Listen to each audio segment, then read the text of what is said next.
kan, ulangi lagi ya, diperlihatkan memanjang dan tinggi gitu ya. Produk daripada pertumbuhan primer ini adalah jadi tinggi dan memanjang. Semua perkembangan ini, pertumbuhan ini, perkecambahan ini, perkembangan ini, ya, ya istilah-istilah mau pertumbuhan, perkecambahan, perkembangan ini dipengaruhi oleh faktor-faktor baik dalam maupun luar itu, ya. Lalu bagaimana selanjutnya?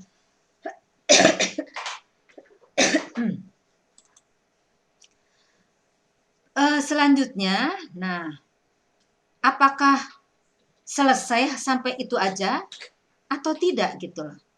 Pada beberapa tanaman, sebentar.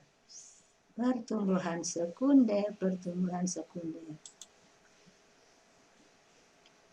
Pada beberapa tanaman, ya ini ada tulisannya begini.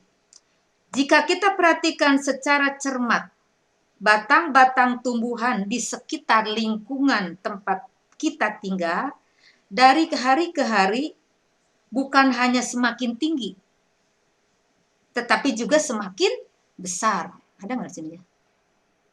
Nah, semakin besar.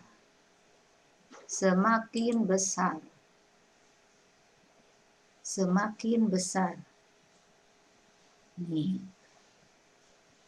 Ya. Batang tumbuhan menjadi besar karena mengalami pertumbuhan sekunder. Pertumbuhan sekunder merupakan hasil aktivitas jaringan meristem sekunder, yaitu kambium pembuluh dan kambium gabus. Yes, ada ternyata tulisannya ya.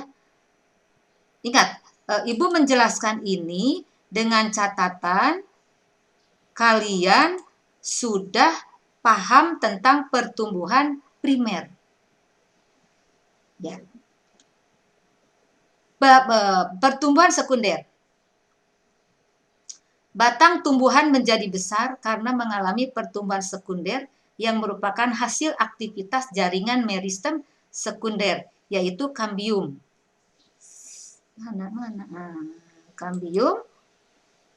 Kambium pembuluh. Nah, kambium pembuluh, jadi ada 2, dan kambium gabus. Itu, ya.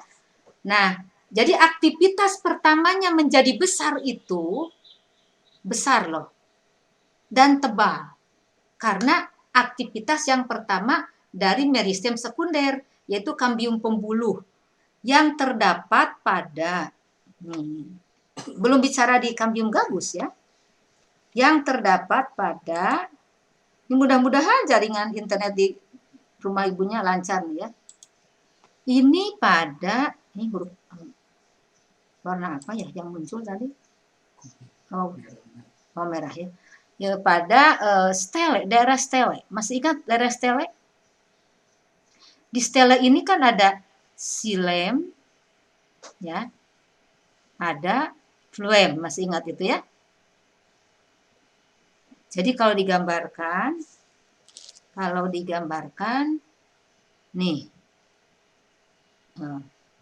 di sini aja deh ya, nih di sini ya, ini kan stele, nih ini stele, daerah stele, yang gambar gini loh, masih ingat? Tuh, ya, yang tipe kolateralnya terbuka apa tertutup tuh. Ini ya. Nah, ini xilem. Betul kan?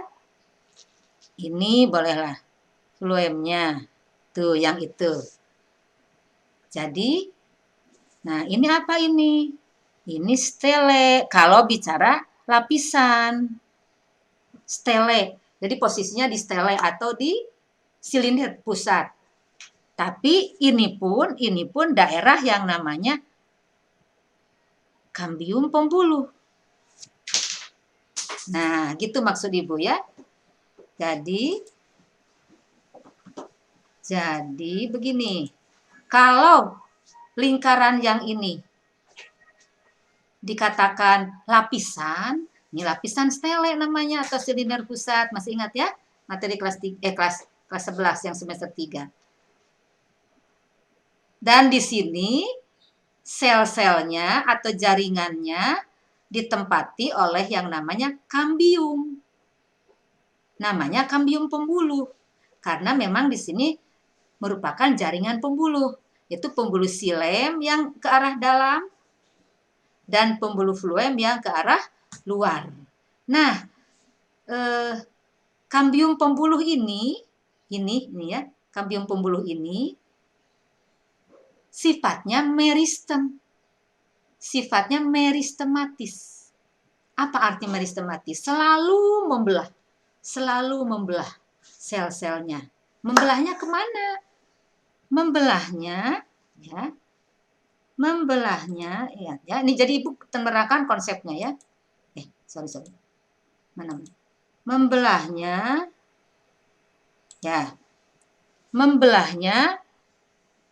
ke arah membelahnya ke arah dalam. Kenapa ini begini? Oh, salah ya, sebentar ya.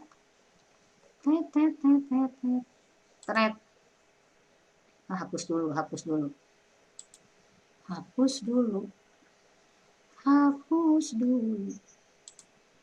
Perhatikan Ibu cara menggambar, cara menggerakkan. Ya, jadi ke arah dalam dan ke arah luar. Prinsipnya ini ya, prinsipnya. Jadi aktivitasnya begitu. Kelihatan ya? Ke arah ke arah luar. Dari titik yang ini, dari titik yang merah ini, aktivitasnya ke arah luar. Ini fluem, ya. Nanti membentuk fluem sekunder. Membentuk kulit. Ke arah dalam, ke sini, membentuk kayu. Sehingga kayu sebelah dalam semakin padat. Gitu. Jadi begini anak ya. Nah. Jadi ini nanti membentuk fluem sekunder. Gitu loh. Ya. Ini membentuk yang ini silem, mana silemnya? Ya pokoknya ini. Nah, nanti ini silem sekunder. Gitu. Karena meristem sekunder. Paham ya? Nah, ke arah luar itu maksudnya ke arah, nanti kan setelah stela ini kalau ke arah luar ini kan endodermis. Ini apa? Korteks. Ini epidermis gitu loh ke arah luar. Kalau ke arah dalam sini dari titik ini adalah ya silem sekunder membentuk kayu yang tebal, yang kuat. Gitu. Nah, sekarang Ibu gambarkan lagi. Paling luar jaringannya kan epidermis ya. Tapi Ibu baca dulu sebentar nih. Nah, pada umumnya pertumbuhan sekunder terjadi pada batang tumbuhan gimnosperme. Ini sedang pen ya posisinya. Oke. Ini biasanya terjadi pada pertumbuhan sekunder itu pada tanaman gimnosperme. Pada batangnya ya. Gimnosperma.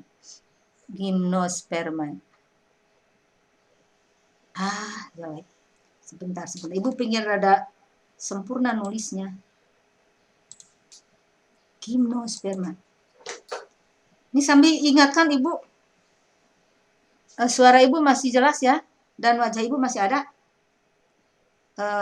Tolong ingatkan kalau misalnya Bu, suaranya nggak ada atau gimana ya.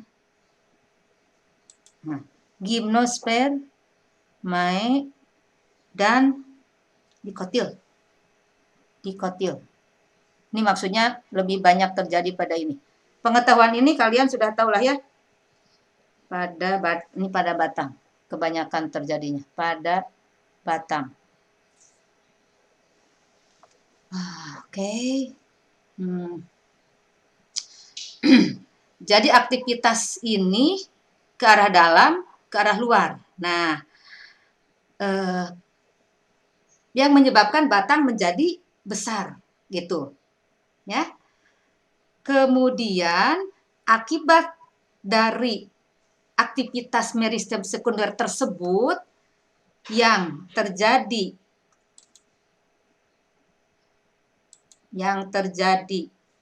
ya pada kambium pembuluh.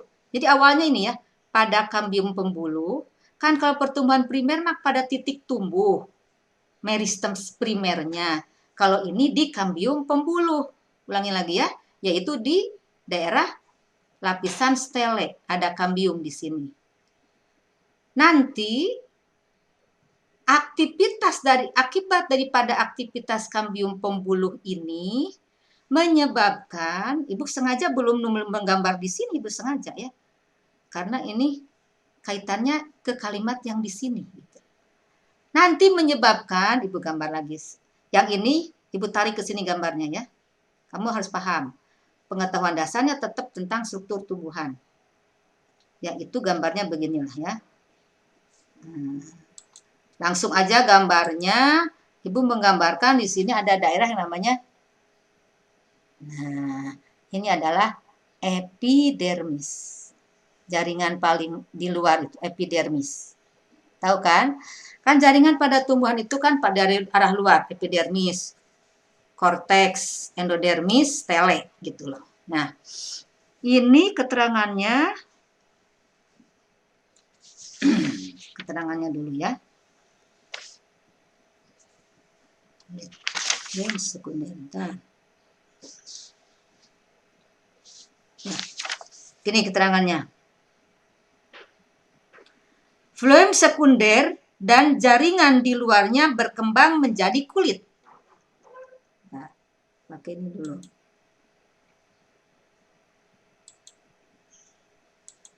Nih, Ibu penjelasannya yang ini ya. Floem sekunder dan jaringan di luarnya.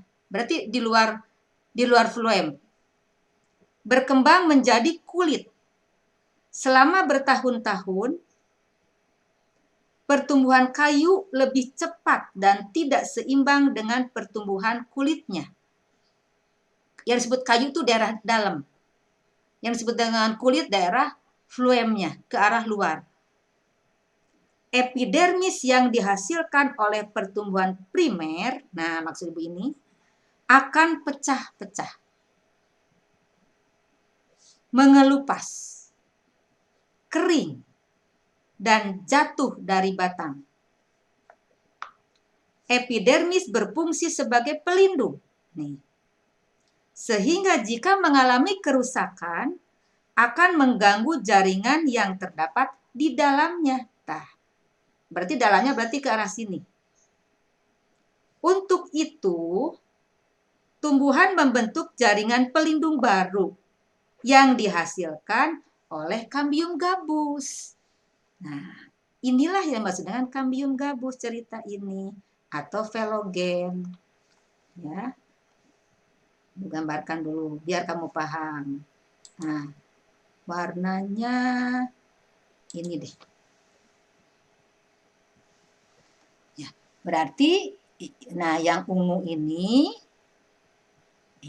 adalah velogen. Jadi velogen, ini jelek terbentuk karena epidermis tadi. Efek dari pertumbuhan primer juga. Ya. Yang Ibu jelaskan barusan. Terbentuklah velogen atau kambium gabus gitu. Sel-sel kambium gabus akan membelah ke arah luar. Prinsipnya kayak tadi. Yang ke arah luar, ke arah dalam. Berarti ke arah luar dan ke arah dalam. Gitu. Ke arah luar namanya velem. Ke arah dalam namanya veloderm. Veloderm. aktivitasnya, ya. Nah, begitu. Kemudian ketiga jaringan sekunder, velem, velogen, dan veloderm secara kolektif disebut periderm. Ini yang warna-warna ungu ini, ya. Namanya periderm. Periderm. Gitu. Itu. Nah, dengarkan lagi ya. Velem merupakan lapisan gabus. Oh ya, berarti pakai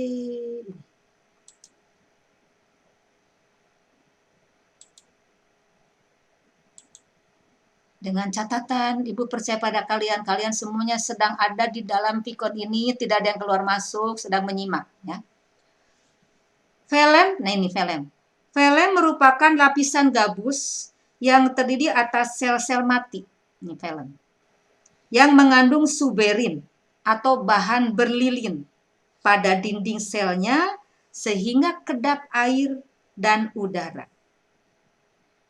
Sementara itu, veloderm, nih yang ke arah dalam, merupakan korteks sekunder. Korteks kan memang di bawah epidermis kan, yang terdiri atas sel-sel hidup, tuh, dan tidak mengandung suberin. Lapisan gabus tidak semuanya rapat. Nah ini, maksudnya ini lapisan gabus ini tidak semuanya rapat. Terdapat celah-celah yang disebut, jadi daerah ini ya, ini ada daerah yang Ibu sebutkan tadi, celah-celah tersebut namanya lentisel. Daerah ini ada namanya lentisel. Celah-celah. Seperti lensa. Jadi ada beberapa nama di sini ya. Lentisel berfungsi sebagai jalur keluar masuknya udara pernapasan. Lentisel pada batang mudah diamati. Jika permukaan batang tumbuhan diraba, akan terasa ada benjolan-benjolan kecil, ya, yang kasar dan terlihat pori-pori di tengahnya. Jangan jauh-jauh lah, yang Ibu jelaskan barusan pasti kalian sudah mengenal, bahkan pernah bersender di suatu pohon, ya, pohon itu besar, yang disender sama kita itu besar, kasar, pecah-pecah kayak gitu ya. Tapi sebetulnya ya di mana keadaannya kering, kedap apalagi itu dikatakan kedap, ya pokoknya kedap udara kedap air dan udara gitu ya. Karena bagian luarnya kan mengandung suberin itu. Tapi ada lentiselnya. Tetap Allah menciptakan sedemikian rupa pohon tersebut dengan lingkungan luar ada hubungannya. Tetap bisa masuk air, bisa masuk udara karena melewat lentisel ini gitu loh ya. Nah, jadi begini. Ya. Yang namanya istilah seperti tadi ya, muncullah velogen, muncullah aktivitasnya ke arah luar velem, kemudian ada aktivitas ke arah dalam veloderm, di mana kesemua jaringan ini kolektif, istilahnya namanya periderm. Aktivitas velem dan veloderm ini berbeda, sehingga menyebabkan terbentuklah lentisel, gitu, ya. Dan menyebabkan batang dari suatu pohon gimnosperme misalnya atau dikotil yang ciri khasnya punya kambium, itulah yang menyebabkan pertumbuhan sekunder bisa terjadi. Faktor utamanya karena punya kambium yang bersifat meristematik. Gitu. Ada nggak Bu pertumbuhan tersier? Nggak ada lagi. Hanya sampai pertumbuhan sekunder. Gitu ya Nak ya? Paham ya? Jadi apa produk daripada pertumbuhan sekunder? Adalah pohon menjadi besar dan lebar ke arah samping. Itu. Ya, yang kelanjutan dari pertumbuhan primer. Sebentar. Andika 12 IPA 5 ya? Ketua OSIS bukan kamu? Iya, Bu. Nah, Andika, nanti Ibu mau ngasih japri ke kalian, ke kamu. Oh iya, boleh, Bu. Urusan OSIS. Ya, ada Siap, Bu. kabar dari RRI, ya, dari Radio Republik Indonesia. Nanti ya, Ibu japri untuk Andika ya. Iya, Bu. Jangan ini, ingetin Ibu, ingetin. Baik, lanjut ya. lanjut. Bentar ya, bismillah. Mumpung jaringannya bagus di rumah Ibu nih. Pada tumbuhan tahunan atau perennial, pertumbuhan sekunder terjadi bertahun-tahun, sehingga lapisan demi lapisan silem sekunder membentuk kayu dengan formasi melingkar, yang disebut lingkaran tahun. Nah, bicara pertumbuhan sekunder ini tidak lepas dari masalah lingkaran tahun. Tapi mari kita lihat apakah bertahun-tahun, setiap tahun atau setiap satu musim, gitu ya. Coba lihat tuh ya. Nah, yang Ibu terangkan baru saja mungkin seperti ini. Seperti ini. Yang Ibu jelaskan. Nih, ya. Seperti ini, ke arah sini nih. Ini ya. Bagaimana batang tersebut jadi menebal. Yang Ibu jelaskan tadi. Karena faktor kambium tadi. Seperti ini juga. Kemudian, bagaimana proses ini dapat terjadi? Bila ada air. Jadi, proses pertumbuhan sekunder ini terjadi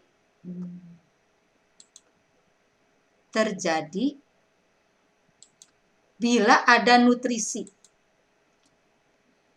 Ya, jadi pertumbuhan sekunder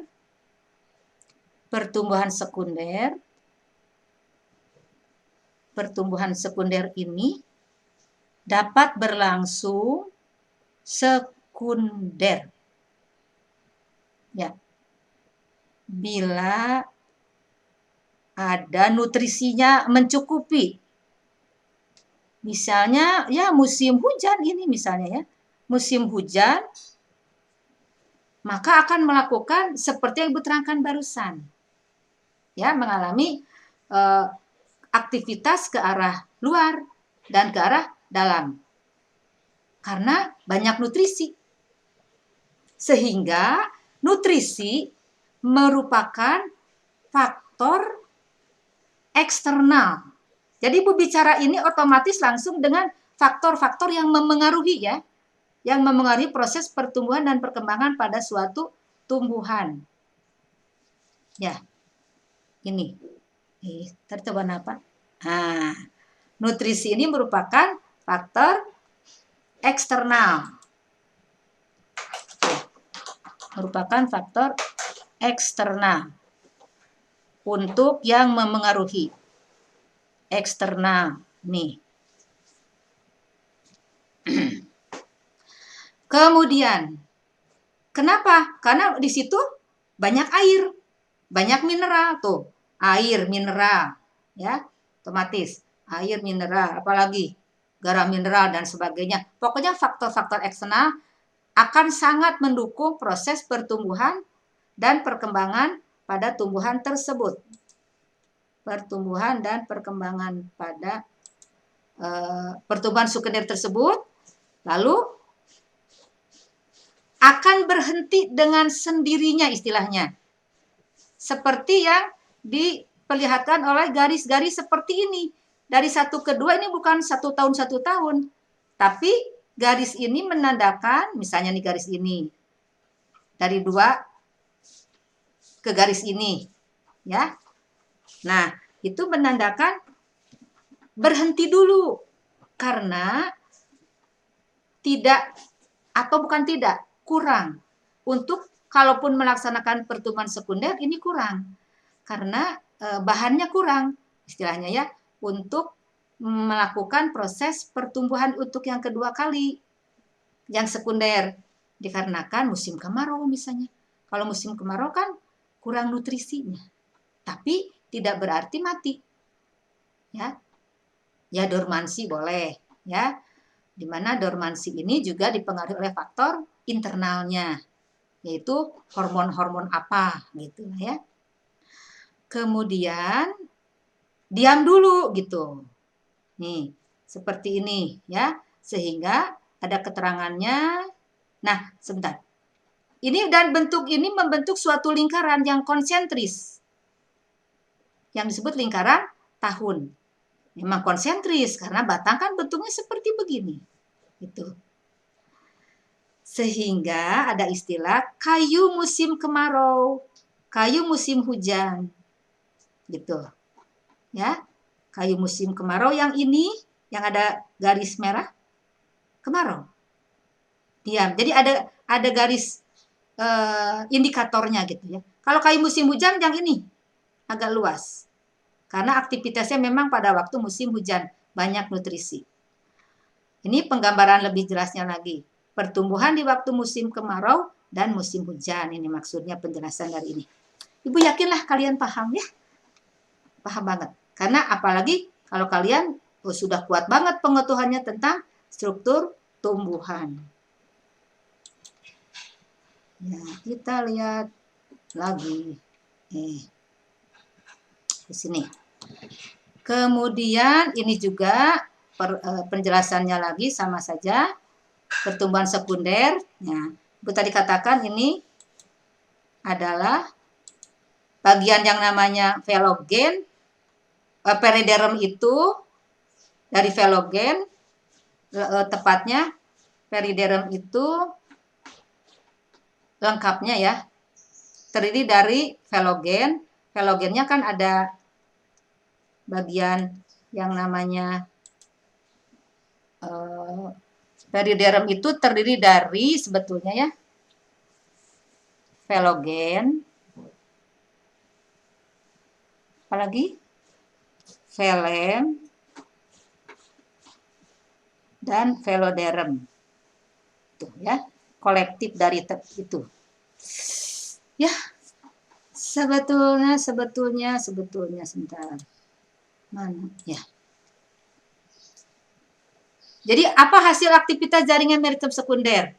Berupa kambium dan kambium gabus. Ini maksudnya kambium yang ada di stelet dan kambium gabus yang ada di mana coba posisi kambium gabus? Di bawah epidermis. Tuh. Nah, ini seperti ini. Ini kebagian ini kalau yang ini diperbesar, ini nggak bisa dipindah. Ini diperbesar lagi. Nah, ini yang dimaksud dengan nih, benar-benar. Nih gabusnya mah yang ini. Gabusnya yang ini. Yang kita kalau kita raba gitu loh. Kalau kita bersandar. Apa bersender di batang tersebut. Nah, di bawahnya inilah terdapat kambium gabus atau velogen. Ya. Kambium gabus ini aktivitasnya ke arah luar, ke arah dalam. Ini fluem, ini silem arah dalam. Dari sini. Ya. Penampang melintang suatu pohon yang menunjukkan pertumbuhan sekunder. Ibu yakin kalian paham. Sip. Mari sekarang kita lihat ke materi faktor yang memengaruhi pertumbuhan dan perkembangan dari luar yang Ibu terangkan barusan. Sebagian ada ya. Pertama, nutrisi. Kamu kan sudah tahu. Merupakan ini proses kehidupan seperti metabolisme, pertumbuhan dan perkembangan atau menghasilkan bunga dan buah. Ya jelas ini nutrisi. Ya, sangat diperlukan. Jadi nutrisi ini sangat diperlukan untuk proses kehidupan. Seperti untuk apa aja gitu maksudnya ya.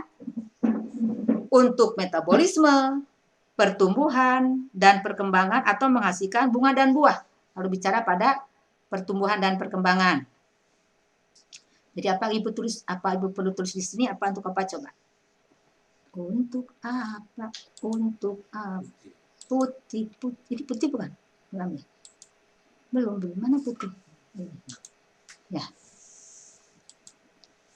Untuk apa ini? Ya, untuk proses kehidupan. Di situ ya, untuk proses kehidupan. Seperti ya, metabolisme. Contohnya, salah satunya ya, metabolisme. Ini luas pengertiannya. Dan lain-lain. Kemudian air, ya jelas. Di sini air adalah, oh ya, nutrisi ini unsur-unsur yang sangat diperlukan ya. Nutrisi tersebut dapat berupa unsur atau ion, ya. Jenis unsur yang dibutuhkan oleh tumbuhan dapat diketahui, ya. Di sini kan ada unsur makro, ada unsur mikro. Nah, seperti apa? Unsur kan ada karbon, banyak kan? Ada nitrogen dan sebagainya. Nanti bisa kalian kelompokkan unsur makro yang mana, unsur mikro yang mana, ya, sehingga bisa diketahui kalau kekurangan unsur makro misalnya fosfor itu akan apa misalnya. Maka misalnya ya contoh pembentukan buah dan biji terhambat. Atau misalnya kekurangan unsur mikro klor, maka laju daun maka laju misalnya maka akan layu, kemudian daun akan klorosis, berwarna seperti tembaga dan sebagainya, ya. Contoh itu bahwa nutrisi ini punya unsur makro dan punya unsur mikro. Silahkan tinggal kalian baca di berbagai sumber ya tentang prosesnya atau contoh dari unsur makro dan unsur mikronya. Air, jelas ini. Ini diperlukan dalam jumlah yang sangat besar. Maka tanpa air tumbuhan tidak bisa hidup. Jadi sangat vital sekali. Untuk pelarut zat ya, untuk reaksi biokimia diantaranya ya. Misalnya jadi sangat vital. Ini sangat vital sekali. Kalau nggak ada air, maka tumbuhan dorman terus kan, dormansi terus. Seperti itu yang cerita awal-awal ya. Kan jadinya tumbuhan bisa menjadi primer, mengalami pertumbuhan primer karena memang awalnya ada air. Jadi air akan sangat mempengaruhi pertumbuhan. Apakah menjadi tumbuhan baru atau tidak gitu loh ya. Karena dengan adanya air ini maka tumbuhan bisa mengalami pertumbuhan perkembangan menjadi individu yang baru. Dan selanjutnya banyak fungsi air. Kemudian derajat keasaman atau pH. Hujan asam dapat menambah keasaman tanah. Jika keadaan tanah terlalu asam, maka klorofil akan rusak. Seperti itulah ya. Jadi apa yang harus Ibu tulis di sini ya. Pokoknya contoh misalnya tanah jenis ini harus dicampur dengan kapur sebelum ditanami agar keasamannya berkurang. Jadi maksudnya di sini hujan asam dapat menambah keasaman tanah. Jika keadaan tanah terlalu asam, maka klorofil akan rusak. Jadi maksudnya derajat keasamannya harus baik agar proses yang namanya proses apa di sini? Proses fotosintesis misalnya itu tidak terganggu karena klorofilnya juga tidak terganggu, ya. Lalu kadar garam. Untuk apa kadar garam? Sangat berpengaruh pada proses penyerapan air. Ini kadar garam ternyata berpengaruh ya pada proses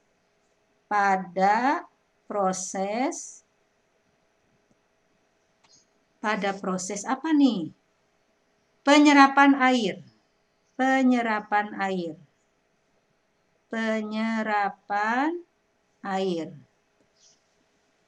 Oleh sel-sel rambut akar.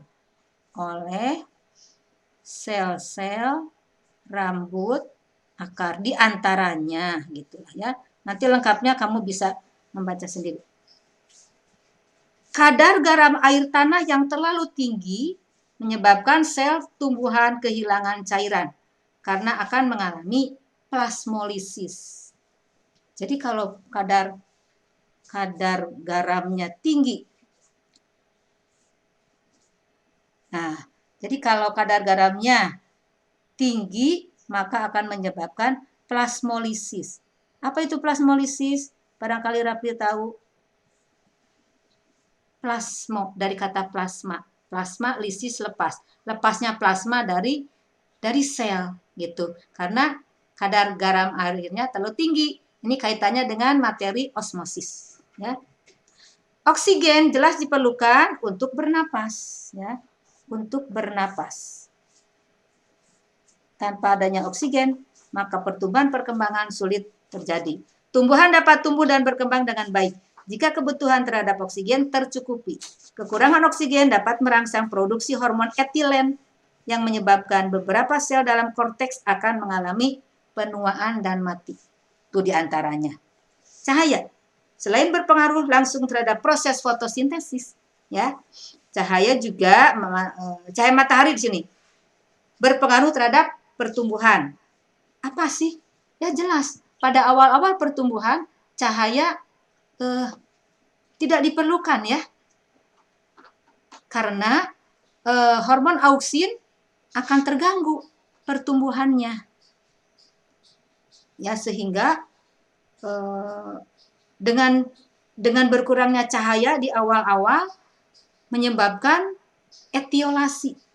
Pertumbuhan yang cepat di dalam gelap. Etiolasi. Itu.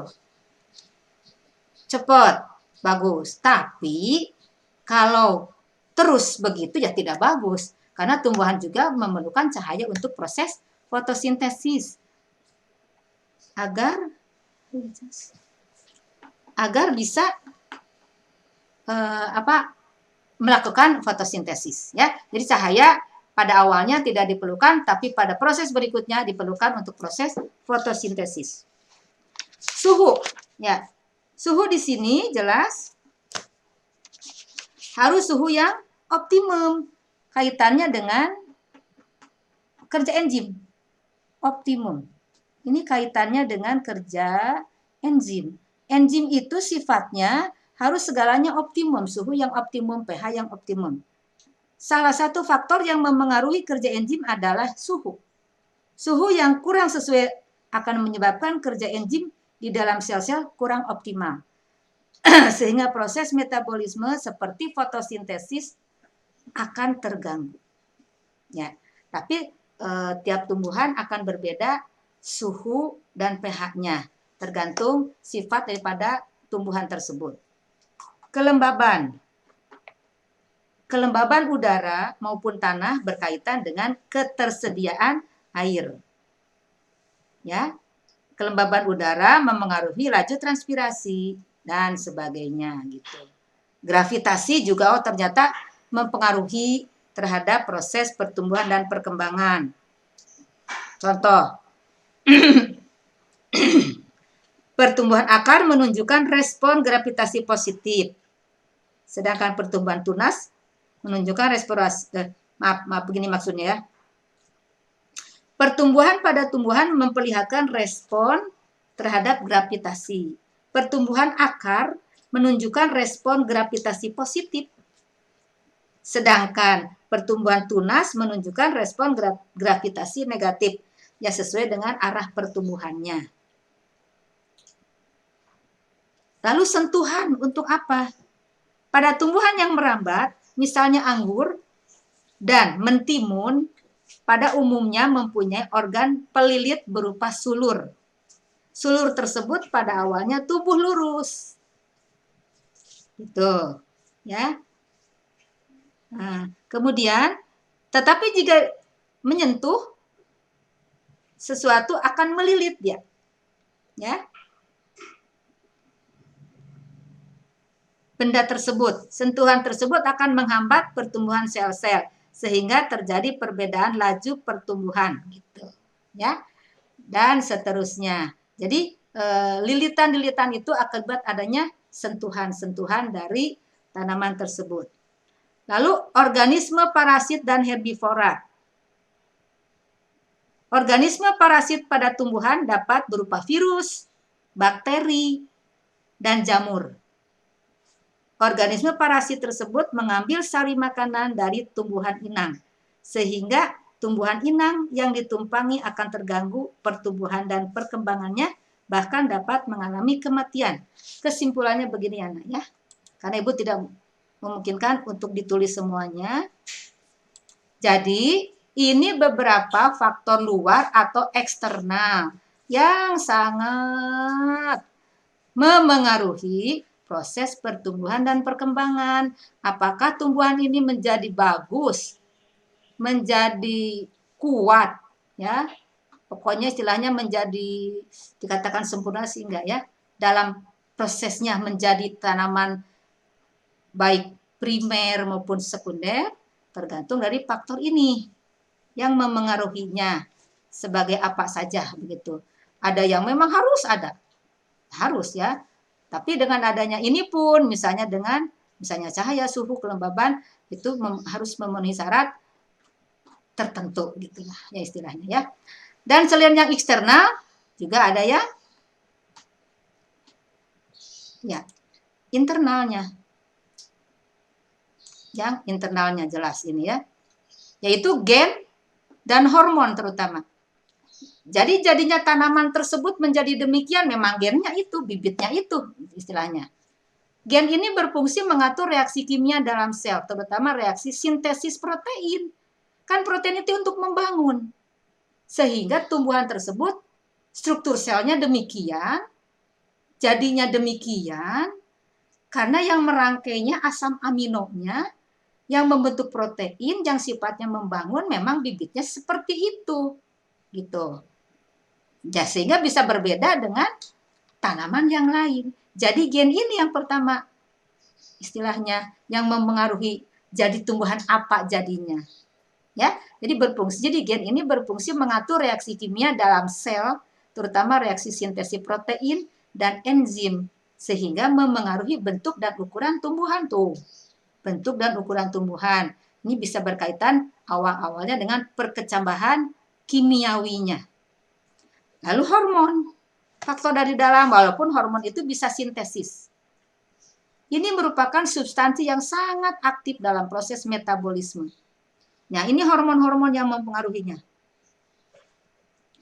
dalam proses pertumbuhan dan perkembangannya.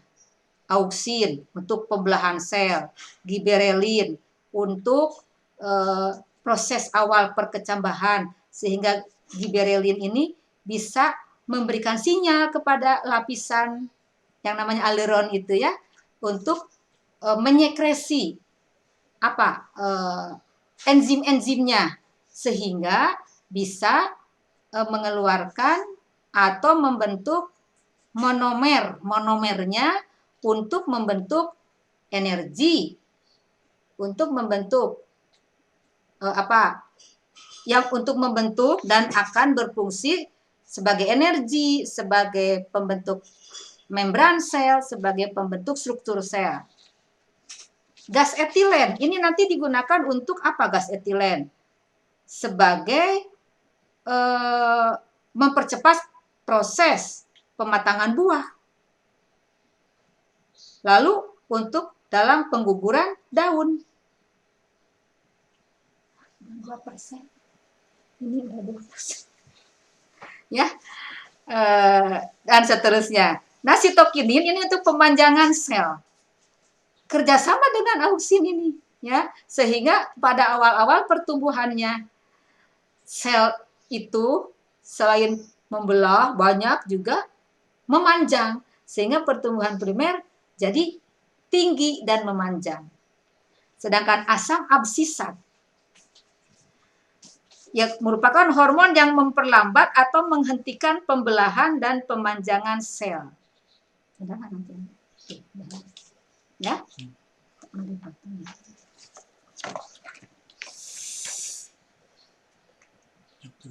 Jadi asam absisat ini membantu tumbuhan untuk bertahan dengan cara dormansi tunas atau pucuk.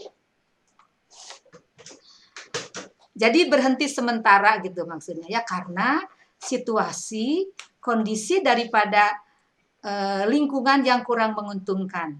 Sehingga oleh asam absisat ini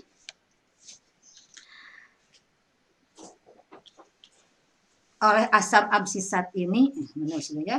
Jadi ada istilah fungsi yang utamanya menghambat pertumbuhan. Untuk menghambat pertumbuhan, tapi bukan negatif ini ya, justru positif. Karena kalau dibiarkan menghambat pertumbuhan dengan misalnya contoh menggugurkan daunnya. Jadi gugur. Jadi daunnya pada gugur. Istilahnya sengaja digugurkan di musim kemarau misalnya. Sebab kalau tidak ya bisa ya terjadi kematian justru ya. Karena cuacanya tidak menguntungkan. Juga misalnya menyebabkan dormansi biji untuk biji dan tunas. Menyebabkan absisi atau gugurnya daun. Nah, ya, itu contohnya. Untuk yang kalin, kalin ini ada 4 macam. 1, 2, 3, 4. Kalin adalah hormon tumbuhan yang dapat memacu pembentukan organ tertentu. Maaf. Kan tumbuhan itu ada akar, batang, daun, bunga gitu. Dalam tumbuhan tersebut. Untuk memacu. Ya di sinilah nomor 6 ya, tambahkan. Untuk nomor 6, kalin. Untuk memacu pertumbuhan akar, pada akar namanya apa coba? Rijokalin ya. Namanya apa? Rijokalin.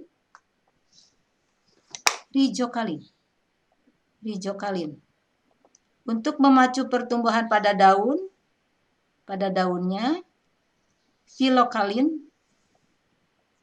Untuk memacu pada batangnya, kaulokalin.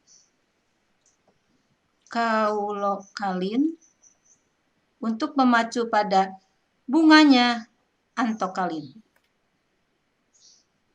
Ibu ingatkan, jangan lupa absen. Antokalin. Untuk yang tidak mengerjakan tugas saja, pertemuan berikutnya harus tahu sendirilah. Ya. Nah, itu ya. Jadi maksud Ibu, pada bagian-bagian ini, akar, daun, batang, bunga, terdapat hormon-hormon yang namanya hormon kalin yang dapat memacu. Kan hormon itu tugasnya memacu. Memotivasi lah, memacu ya. Pada akar supaya bagus perkembangannya, pertumbuhannya dan sebagainya. Dan ketujuh, asam traumalin dari kata trauma. Berfungsi memacu pembelahan sel pada bagian tumbuhan yang mengalami luka. Asam traumalin. Ke sini aja. Memacu pembelahan sel ya. Memacu pembelahan sel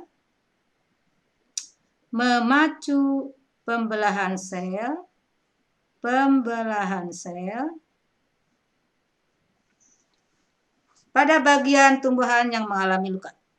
Pada bagian tumbuhan yang mengalami luka. Mengalami luka. Jadi ada yang menyelamatkan lah, mengalami luka. Peristiwa penutupan luka ini hanya terjadi pada tumbuhan dikotil. Maksudnya begini, ada contoh. Pada tumbuhan monokotil tidak akan terjadi penutupan luka jika batang tumbuhan terluka. Kenapa? Nggak ada bagiannya kali ya. Coba perhatikan batang pohon kelapa yang sengaja dilukai saat membuat panjatan sebagai pegangan kaki. Jaringan yang terluka tidak pernah tertutup kembali karena nggak ada asam traumalinnya. Kenapa? Ya kan tiap tumbuhan sifatnya berbeda. Itu ya anaknya. Itu sudah beberapa Ibu sampaikan pada kalian tentang pertumbuhan sekunder, Kemudian tentang faktor-faktor yang memengaruhi, baik faktor eksternal nih maupun faktor internal. Berarti secara keseluruhan garis besar bab 1 selesai. Pertumbuhan dan perkembangan. Selanjutnya kalian nanti akan melakukan percobaan.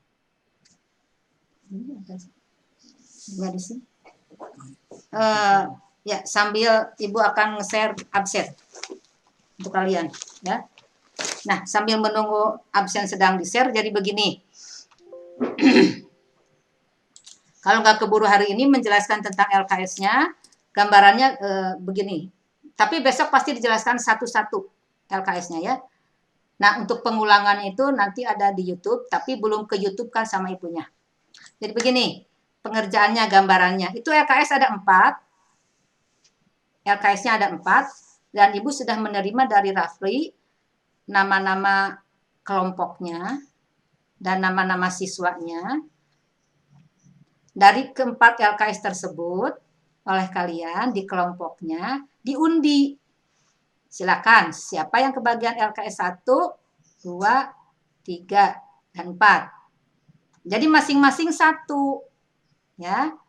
Nanti Ibu akan jelaskan cara pengerjaannya. Harus disimak.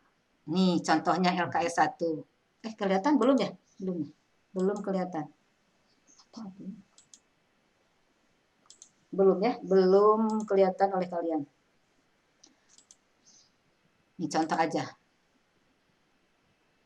Ini Ibu buat LKS-nya sedemikian rupa. Sampai di sana.